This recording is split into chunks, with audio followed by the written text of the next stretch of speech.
Shalom, selamat pagi anak-anak yang dikasihi oleh Tuhan Yesus. Bertemu kembali dengan Pak Guru. Kali ini Pak Guru akan menjelaskan materi pembelajaran yang ketiga untuk anak-anak supaya anak-anak dapat memahaminya.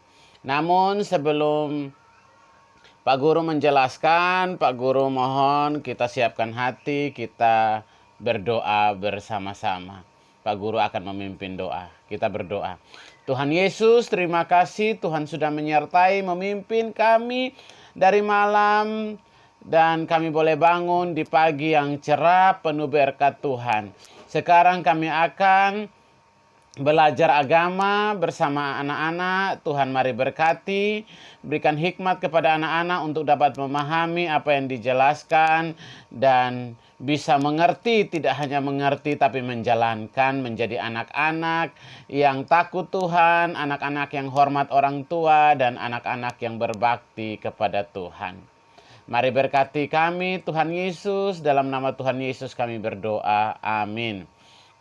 Nah anak-anak, kali ini Pak Guru akan menjelaskan pembelajaran yang ketiga untuk anak-anak kelas 5. Sebelumnya kita sudah belajar dari pembelajaran pertama, yaitu mengapa manusia berdosa. Pak Guru sudah jelaskan kenapa manusia berdosa. Karena manusia lebih dengar kepada iblis, lebih dengar setan ketika Adam dan Hawa ada di Taman Eden. Mereka lebih ikut rayuan iblis melalui ular sehingga mereka makan buah yang dilarang Tuhan. Akibatnya mereka jatuh dalam dosa. Nah, pelajaran yang kedua adalah dampak dari dosa. Apa dampaknya ketika manusia tidak mendengar Tuhan, mereka jatuh dalam dosa, akhirnya apa? Hidup manusia penuh dengan apa? Dosa. Dampaknya apa? Manusia hidup dalam rasa takut, khawatir, selalu hidup dalam dosa, berbuat dosa, kadang-kadang gelisah, ya. Karena apa? Tidak ada damai sejahtera lagi. Hilang sifat-sifat Allah dalam kehidupan manusia. Sudah tidak ada kasihnya, saling membunuh, saling menghina, saling membuli. Seperti Kain membunuh adiknya. Itu akibat dampak dari perbuatan dosa yang akhirnya dirasakan dari zaman dulu sampai pada zaman kita. Karena apa? Tidak taat kepada Tuhan. Nah, apakah Tuhan tetap marah kepada manusia? Apakah Tuhan membenci manusia? Tidak. Tuhan tetap mengasihi manusia. Sama juga, kita setiap kali berbuat dosa, apakah orang tua kita marah terhadap kita dan tidak pernah mengasihi kita? Kan orang tua tetap mengasihi kita. Siapa coba angkat tangan yang sering buat salah di rumah? Semua kan? Orang tua marah? Iya kan? Tapi apakah orang tua tidak sayang kepada kita? Walaupun orang tua marah, orang tua tetap sayang kepada kita. Karena apa? Kita adalah anak-anak dari orang tua kita. Nah, orang tua saja walaupun kita berbuat salah, dia tetap mengasihi, apalagi Tuhan. Tuhan tetap mengasihi kita manusia walaupun kita berbuat dosa. Tapi syaratnya supaya tetap jadi anak yang dikasihi Tuhan, setiap kali berbuat dosa harus minta ampun kepada Tuhan, ya. Karena kalau kita jauh dari Tuhan, kita tidak pernah minta ampun daripada Tuhan. Bagaimana? Kita hidup jauh dari Tuhan. Nah, pelajaran ketiga ini temanya adalah Allah mengasihi dunia. Nah, manusia itu diciptakan sebagai makhluk yang paling sempurna.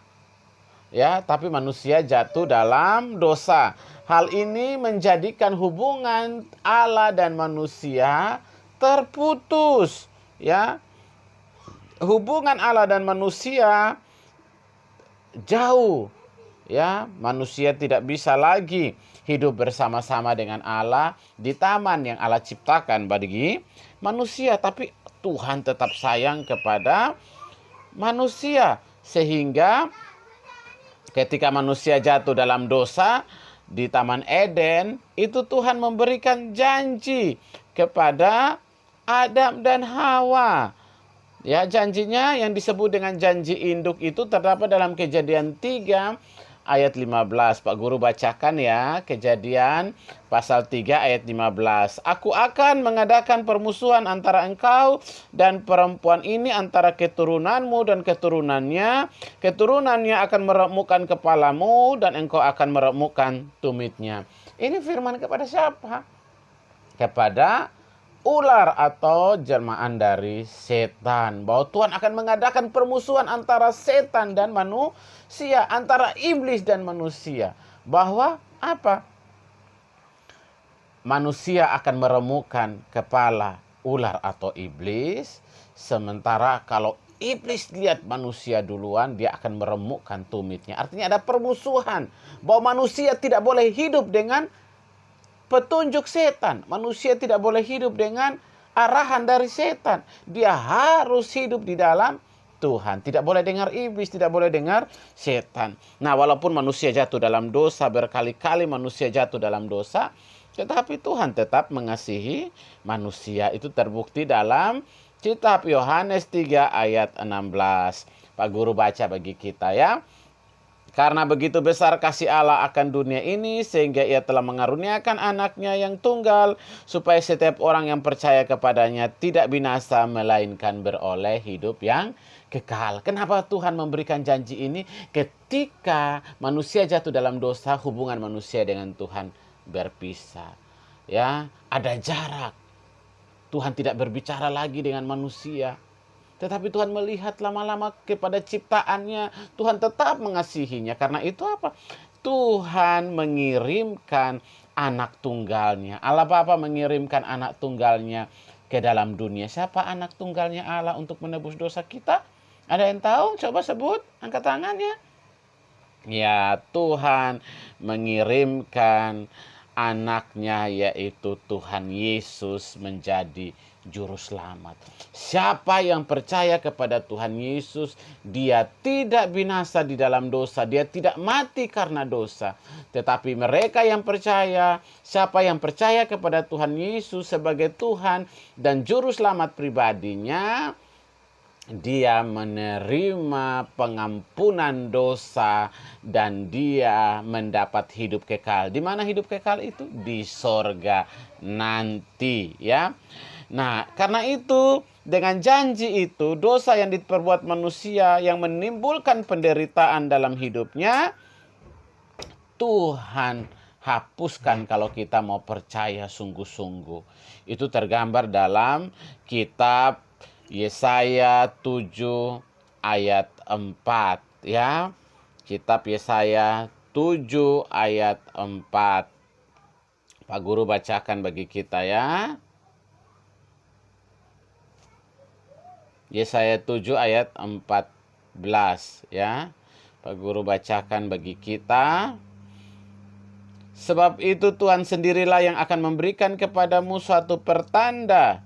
Sesungguhnya seorang perempuan muda mengandung dan akan melahirkan seorang anak laki-laki, dan ia akan menamakan dia Immanuel. Ini janji ketika manusia jatuh dalam dosa. Tuhan bilang Tuhan akan mengirimkan seorang anak laki-laki yang menjadi juru selamat, yang disebut dengan Immanuel. Arti kata Immanuel artinya Allah beserta kita. Siapa itu Immanuel yang akan dikirimkan? Dia yaitu Tuhan Yesus. Nah, kemudian dalam Daniel juga Tuhan janjikan.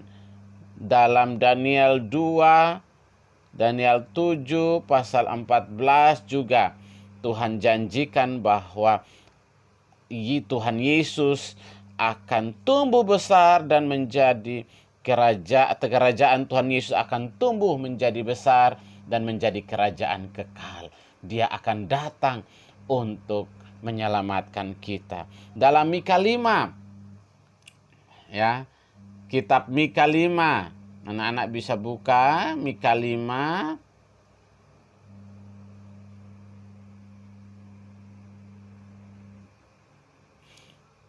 ayat 2.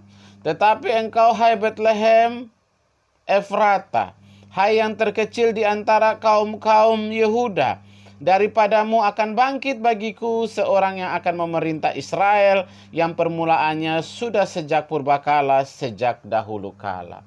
Jadi Tuhan Allah bilang, Tuhan akan mengirimkan seorang pemimpin yang akan memerintah Israel. Ya, lahirnya di Bethlehem Efrata untuk memimpin umat manusia. Siapa itu?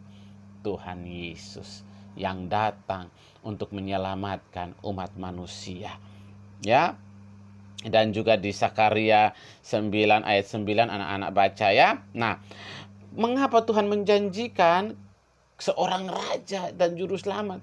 Karena pada waktu itu bangsa Israel mereka hidup dalam dosa, tetapi di lain sisi mereka juga lama hidup dalam penjajahan bangsa Romawi. Mereka membutuhkan seorang raja, dan Allah menepati janjinya, yaitu mengutus malaikat Gabriel untuk memberitahukan kepada Yusuf dan Bapak Yusuf dan Ibu Maria bahwa mereka akan dipakai oleh Tuhan. Ya, mereka berdua akan dipakai oleh Tuhan untuk menjadi orang tua dari Tuhan Yesus. Ya, itu ada dalam Lukas. Pak Guru baca bagi kita ya, supaya kita paham. Lukas 2 ayat 11. Hari ini telah lahir bagimu Juru Selamat, yaitu Kristus Tuhan di kota Daud. Ya, itu malaikat datang. Dan inilah tanda bagimu, kamu akan menjumpai seorang bayi dibungkus dengan lampin dan dibaringkan dalam palungan. Itu bicara tentang siapa? Kelahiran Tuhan Yesus. Malaikat Gabriel mendatangi Imam Sakaria untuk memberitahukan bahwa istri Sakaria, yaitu Elisabeth yang sudah mengandung, akan melahirkan anak laki-laki yang harus diberi nama Yohanes, yang akan mempersiapkan jalan bagi kedatangan Tuhan Yesus. Jadi Tuhan Yesus sebelum lahir, sudah lahir duluan. Yohanes Pembaptis, dia pergi menyiapkan jalan, dia berseru-seru di padang gurun. Ya, persiapkanlah jalan bagi Tuhan. Ya, untuk siapa? Untuk kedatangan Tuhan Yesus. Ya, setelah Yohanes dilahirkan oleh ibunya Elisabeth, 6 bulan kemudian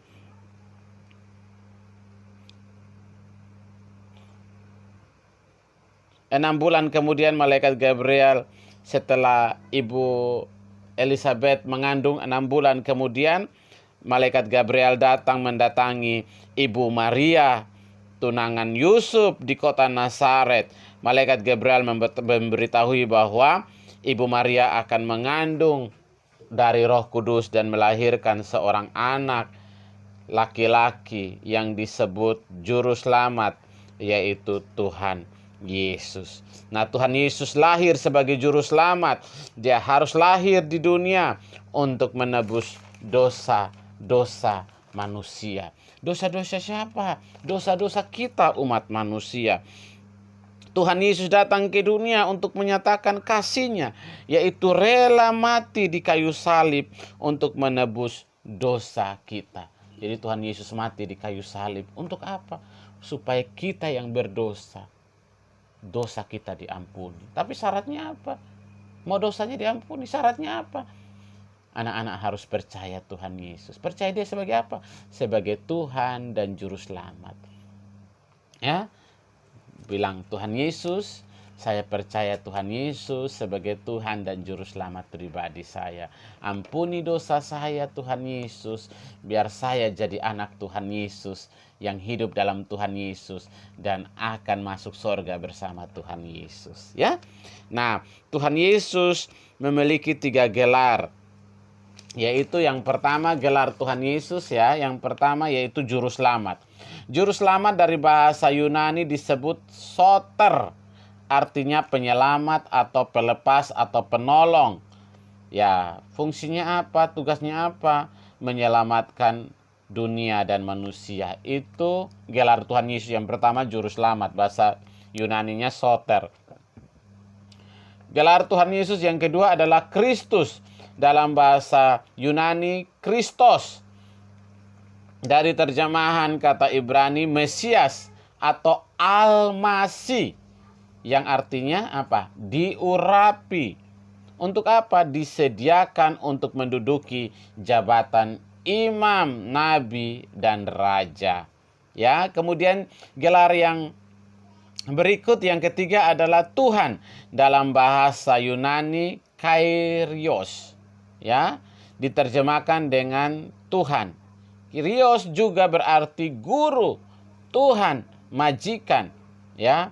Jadi Tuhan Yesus adalah Tuhan yang ditinggikan di atas segala kedudukan manusia, di atas segala raja-raja yang ada di dunia, ditinggikan di atas segala penguasa-penguasa di dunia ini, ya.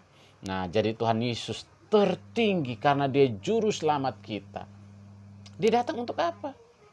Menyelamatkan manusia. Kenapa harus menyelamatkan manusia? Karena Allah mengasihi kita. Tanda kasih dari Tuhan Allah kepada kita yaitu dengan mengirimkan Tuhan Yesus datang ke dunia, lahir di Bethlehem, menderita, mati di kayu salib, supaya darah Tuhan Yesus yang tercurah, yang menetes di kayu salib itu menghapus segala dosa kita. Darah Tuhan Yesus itulah yang dipakai untuk menyucikan segala dosa kita. Kenapa Tuhan Yesus melakukan itu? Karena Tuhan Yesus sayang sama kita. Mengapa Allah mengirimkan Tuhan Yesus supaya mati di kayu salib? Karena Allah sayang sama kita. Allah mengasihi kita. Tuhan Yesus juga mengasihi kita. Kenapa? Karena kita adalah anak-anak dari Tuhan Yesus. Nah, keselamatan adalah anugerah Tuhan yang paling besar dalam kehidupan kita. Oleh karena itu, sebagai anak-anak Tuhan, kita harus bersyukur sungguh-sungguh, percaya sungguh-sungguh kepada Tuhan Yesus sebagai Tuhan dan Juru Selamat pribadi kita. Nah, rasa percaya itu harus kita tunjukkan, kita wujudkan dengan hidup taat pada perintah Tuhan dan beribadah, hidup benar di hadapan Tuhan. Oke anak-anak, itu penjelasan Pak Guru tentang materi pelajaran 3. Kenapa Tuhan mengasihi kita, kenapa Tuhan menebus dosa kita? Karena Tuhan mengasihi kita. Tanda kasihnya yaitu Tuhan mengirim Tuhan Yesus datang ke dunia lewat Ibu Maria, dilahirkan oleh Bunda Maria, menderita mati di kayu salib untuk menebus dosa kita. Nah, demikian anak-anak bisa lanjut menjawab 2 pertanyaan di halaman 22 LKS. Sebutkan wujud kasih Allah kepada manusia. Pak Guru sudah jelaskan tadi ya.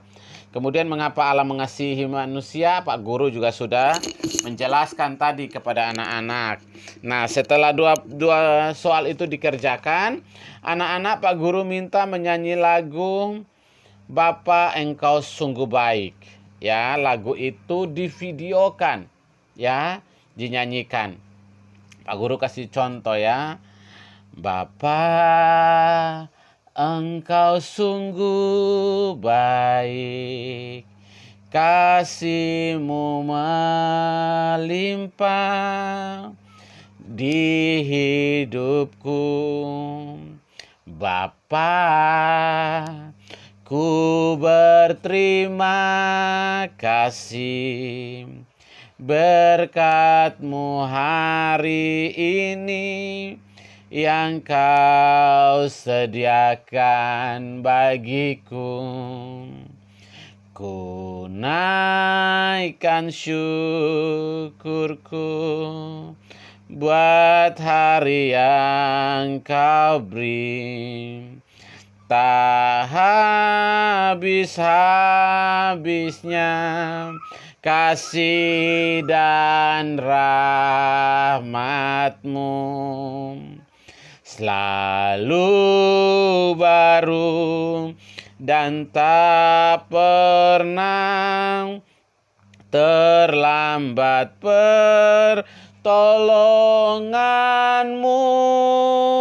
Besar setiamu di sepanjang hidupku. Oke, anak-anak bisa nyanyikan, divideokan, kirim ke Pak Guru. Kemudian tugas yang berikut adalah tulis makna lagu tersebut yang anak-anak nyanyikan tadi. Apa maknanya dari lagu Bapa Engkau Sungguh Baik? Ada banyak di situ, lihat apa maknanya. Kenapa dibilang Bapa sungguh baik? Ya, maknanya apa? Anak-anak bisa lihat. Setelah itu, anak-anak bisa mengerjakan halaman 24. Ya, halaman 24, tulislah kasih sayang yang kamu dapatkan dari orang-orang di sekitarmu dan bagaimana kamu membalas. Ya, ada kolomnya, anak-anak bisa jawab di situ, ada 5 ya. Contoh orang yang mengasihi aku, siapa? Di sini yang mengasihi kamu. Contoh orang tua. Bentuk kasihnya apa? Kamu balasnya apa? Yang kedua, siapa contohnya? Guru. Ya, ini Pak Guru sudah kasih tahu ya. Bentuk kasihnya kepada kamu apa? Ya. Terus balasannya apa? 3, siapa lagi? Kan banyak itu, ya. Yang mengasihi kamu. Itu tulis ya 5 bentuk kasihnya dan balasannya, ya. Itu tugasnya. Pak Guru pikir kemudian anak-anak bisa, Pak Guru lihat dulu ya.